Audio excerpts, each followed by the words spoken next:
സേലത്തുള്ള ഒരു ഫർണിച്ചർ ഫാക്ടറിയിലേക്ക് തടിയും കയറ്റി വന്നതാണ്. പെരുമ്പാവൂരിൽ നിന്നായിരുന്നു ലോഡ് കൊണ്ടുവന്നത്. ഇവിടെ നല്ല മഴയാണ്. തമിഴ്നാടിന്റെ പല ഭാഗങ്ങളിലും മഴയുടെയും ശക്തമായ കാറ്റിന്റെയും മുന്നറിയിപ്പുകൾ വാർത്തകളിൽ കണ്ടിരുന്നു. സേലത്ത് ലോഡ് ഇറക്കിയ ശേഷം ഞങ്ങൾ പോകുന്നത് ബാംഗ്ലൂരിലേക്കാണ്. പോകുന്ന വഴിയിലും നല്ല മഴയാണ്. ഏതോ ഒരു ലോറി ഇറക്കത്ത് മറിഞ്ഞു കിടക്കുന്നു. ബ്രേക്ക് നഷ്ടപ്പെട്ട് മറിഞ്ഞതായിരിക്കാം. ഇത് തൊപ്പൂർ ഇറക്കമാണ്. നിത്യവും അപകട മേഖലയാണ് ഇവിടം. എല്ലാ ചരക്ക് വാഹനങ്ങളും വളരെ പ്രയാസപ്പെട്ടാണ് കയറ്റം കയറിക്കൊണ്ടിരിക്കുന്നത്. ഇത് തൊപ്പൂർ ട്രക്ക് പാർക്കിംഗ് ആണ്. ദീർഘദൂരം സഞ്ചരിക്കുന്ന ലോറിക്കാരുടെ വിശ്രമ കേന്ദ്രം കൂടിയാണ്.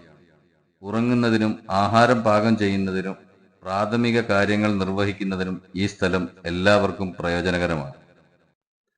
വിശ്രമമൊക്കെ കഴിഞ്ഞ് ഞങ്ങൾ മുന്നോട്ട് യാത്ര തുടർന്നു. കൃഷ്ണഗിരി എന്ന സ്ഥലത്ത് എത്തിയപ്പോൾ വണ്ടി നിർത്തി ആഹാരം കഴിച്ചു. മീനും ചോറും.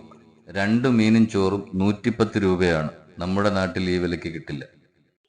വീണ്ടും ലോഡ് കയറ്റാൻ വേണ്ടിയുള്ള പുറപ്പാടിലാണ്. സ്ക്വയർ ട്യൂബുകളും GA പൈപ്പുകളുമാണ് കയറ്റിയത്. ലോഡ് എറണാകുളത്തേക്കാണ്.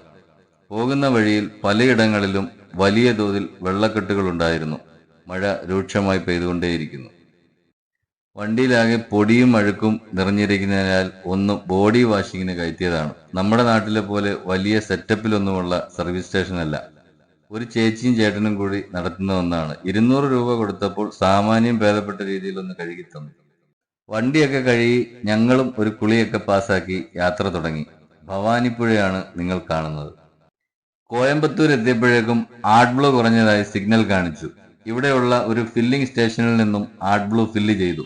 42 രൂപയാണ് ലിറ്ററിന് വില. കേരളത്തിൽ എത്തിയപ്പോഴേക്കും മഴയാണ്, അതിശക്തമായ മഴ.